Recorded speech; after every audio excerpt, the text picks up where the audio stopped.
对中国来讲，我是争国家名誉，中国排起的边疆，不会给国家丢脸。Hello， 大家好，我是小钟啊，我现在是在非洲的马达加斯加。我手上这张呢是马达加斯加的货币，叫做阿里亚里。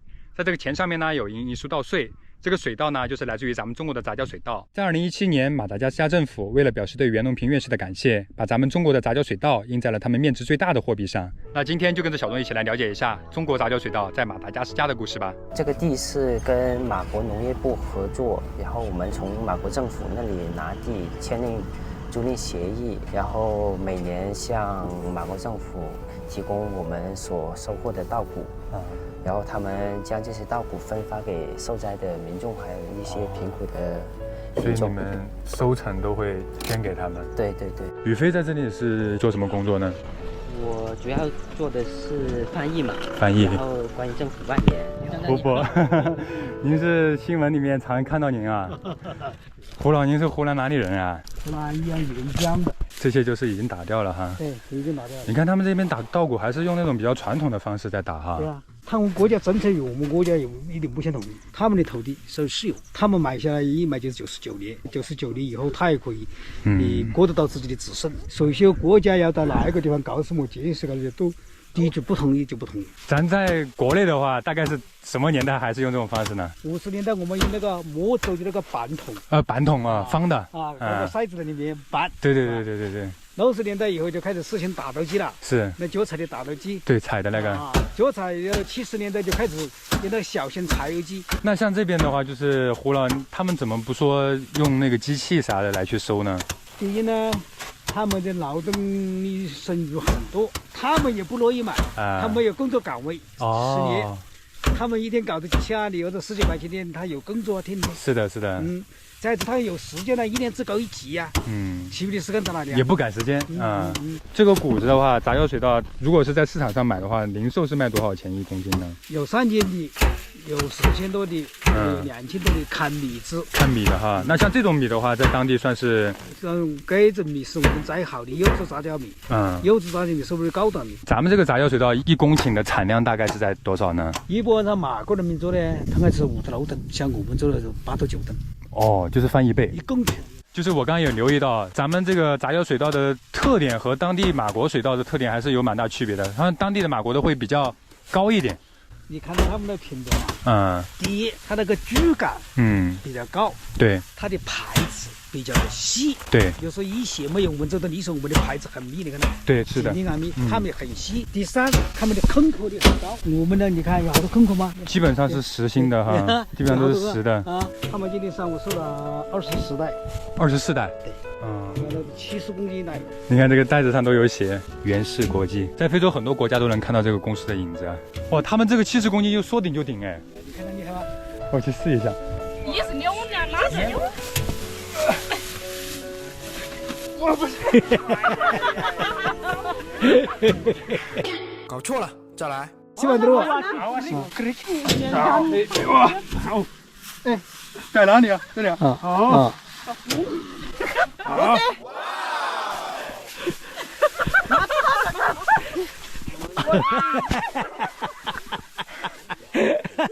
真的中啊！不容易的，扛不动，不容易，不容易。没事，所以当农民真的不是那么好当的。你看个老头的，老头你看他就是一拐一拐的。他是老头了哈，60、70岁了，60、70岁了。刚我试了一下，这个70公斤真的不是那么好扛的，太不容易了，他还得学我。就看起来他们其实很瘦，但其实力量是真的够啊。是啊，他们每月挣多少钱？10几块钱一天，1个月就是300块钱，这都还是有活干的情况。就很少会有私人有地的是吧？大部分地都是给地主了。地主，难怪以前要斗地主哈。那我来按一下，可以吗？在我们告诉他们种田啊，农田水利改造啊，怎样做出高产来呀？培养那么多学生在这，我们还把他们高层的农经部的高层学员带到中国去培训呐。是，我们做了很多工作。一个国家等于就是一个人，只要有人帮你，有人调你，他就快一点。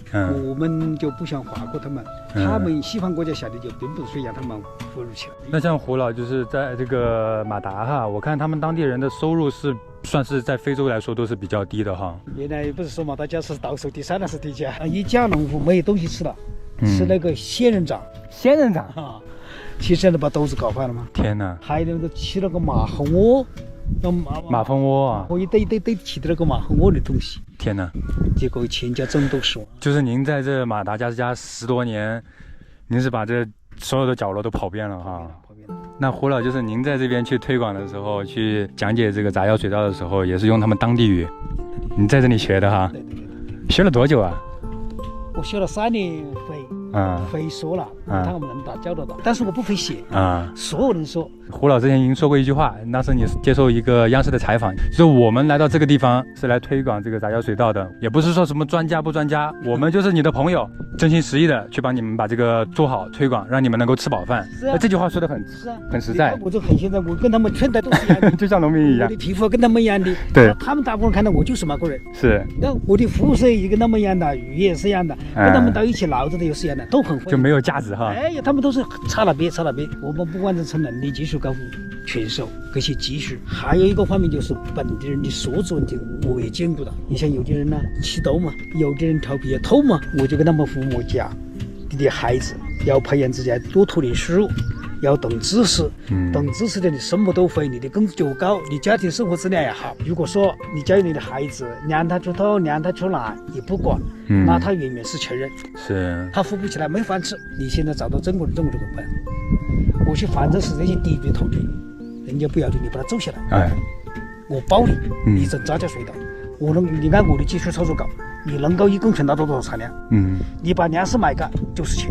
是，听了我的以后，只有3年，他自己起的楼房，买了手托，就是那个拖拉机，没有不搞流程了吧？他就呼吁他就把这个情况告诉他的岳老岳母啊，舅子啊，自己的个性都在去种了哈。啊，你看了我这个显示啊，3年嘛，我在中国人帮助之下，我达到个水平，你们都按我的搞。那胡老，你们是属于哪个公司呢？国内？也是农业，他的公司是委托了张立军拓控海外杂交水稻推广，就形成了马达加斯加。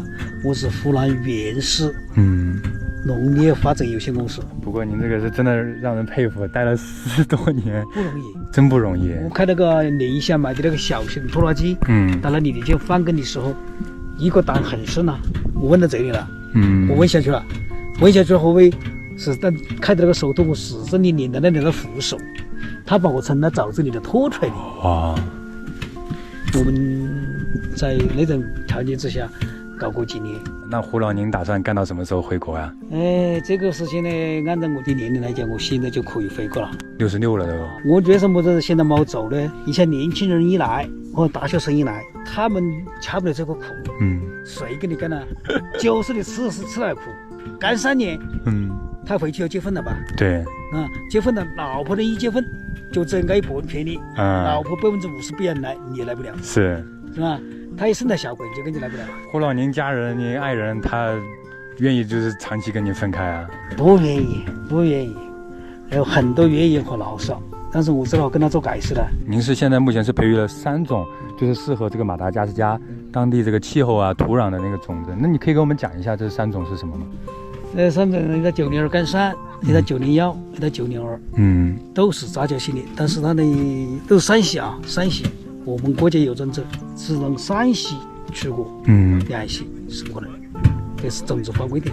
我们给3个品种，通过低海拔、中海拔、高海拔，通过到各地的10年，一个10年的品种审定要3年。那你3年审定出来的，还有马国政府的科技人员参与。那像你总共是花了多长时间培育出这3种呢？那3个品种花了6年，但是我们现在还在接受新的品种，进行科研。所以其实做农业这一块就是真的周期特别长，需要沉得下心来哈。对中国来讲，我是国家荣誉，中国排级的边疆，不会给国家丢脸，把事情做好了。在马国当地来讲，他们都知道我们是帮助了搞农业，提高粮食，是，他们也大概他也认可你，自己有一点成就感，哪怕我那么苦，但是我是为他们打多数人，我是做你的实验室，虽然我没得多少收入，但是很多人提高了收入，就像袁老一样，是吧？对，袁老奉献了一生嘛，是吧？对，他是个原始，他经常就苦就卷起到田里4年田里是那个样，他投什么，你就看你胸怀，看你的格局了。如果说你要计较很多了的话，那你就搞不下去。现在中午大家在休息吃饭呢。Lafdut。老妈呀！他们这边的话都是主食是吃米饭，然后配一点那个叶子菜。Bon appétit。这个马达姆吃的是啥？Saki Gover。Carrot。OK。Bon appétit。真的是很难以想象，在这个地方能待16、17年。是啊，我现在在这个地方，这个地方是逃条件啊，那外边冇得个条件啊。你看这上面有写啊 ，Projet de Coopération Sino-Malagasy 中马合作的杂交水稻开发示范中心。那这个房子也是自己盖的，当时。这边这个房子是我们中国原建的。原建的哈。在非洲马达加斯加16、17年这个时间，你会不会觉得对自己的老婆呀、对自己的小孩啊，有没有那种亏欠啊，或者什么的？有亏欠，那是肯定有亏欠。我家里过的每年过年过节，我家里都是散的。我到这边这么多年，也到过来动过3次手续，一个是胆结石，把胆塌了，这个，一个生囊肿，本身你来的目的也是帮助非洲人民发展杂交水稻吃饱饭这个东西来的，那你就不给吃点注册药啊，你搞不成你就是个头病，那你说明没真本事。所以说胡老您之所以66岁到了退休年龄还在非洲去继续的坚守，还是因为你还有任务要完成，是吧？对，我要把那个杂交水稻果实到马达加斯加形成了良性循环，都认可，都愿意搞，而且马国人民有愿意搞，发达了也赚到钱，这才是真正目的。在我回国的时候，国家他也对我会进行认可啊。虽然我是一粒小沙子，但是我是国家小沙子里走成一员呢。小钟之前来之前查过啊，就是在马达加斯加呢，全国种植杂交水稻的大概是在5万公顷左右。现在有7万多公顷，就是每年都会在涨哈。都会涨。胡老，就最后还有一个问题我想问的，就是说，对于像马达加斯加或者说比较落后的这种非洲国家，他真的想要把这个农业发展起来的话，最需要做的是什么呢？还是国家的支持力度。你要把这出头给搞通，农民没得个钱，集资起来搞。我中国人有点钱可以修路，现在过来修那个几根道啊什么，对，他没钱呢，他甚至买米都没钱呢，他怎么来集资修路啊？怎么来集资开出头沟啊？这个就不还要国家政策支持，可以向毛泽东学习啊。毛泽东那时期组织的人开挖渠道、修水库，哪个一分钱啊？只有毛泽东那个策略，你才把个国家的水利基础设施干得好。你看现在的政策，每个国家拿钱去铺。一个国家都不付钱。之前有听过，就元老有2个梦想哈，他说一个是禾下乘凉梦，还有一个是杂交水稻覆盖全球梦。那胡老，你的梦想是什么？我们是元老的徒弟，向元老学习，把这个元老的愿望能够慢慢的去实现哈。我觉得可能胡老的梦想就是在马达加斯加实现覆盖哈。那应该是走得到的。也希望马达加斯加能够越来越好，希望杂交水稻能够覆盖到马达加斯加更多的人，让大家都能够吃饱饭。谢谢胡老的分享啊，今天跟你聊得很开心，聊得也很实在。我说的不好的都原谅啊。没有，不敢，就是您讲的很多都很实在，看得出来您是一个特别实在的人。今天我们跟着胡老来这边尝尝在非洲的杂交水稻，这个就是咱们自己种的杂交水稻，胡老的心血。这湖南菜辣椒炒肉啊，真下饭啊，第2碗饭了。哎，那小钟你应该吃得惯辣吧？我在湖南上的学，我老婆是湖南人。现在吃完饭，胡老又去田里了。我们今天访问的胡老呢，也是原农平院士的学生啊。他在马岛一待就待了17年，为了培育出最适合当地的杂交水稻种植，他跑遍了全国上下，每天和农民打在一起。如今已经66岁的他，依然在这条路上前行着。他的梦想很简单，就是能让更多马达加斯加人告别饥饿，吃上饱饭。在这里呢，我们也祝福胡老，希望他在异国他乡身体健康。那我们今天的视频呢就到这里了，感谢大家观看，我们下期再见。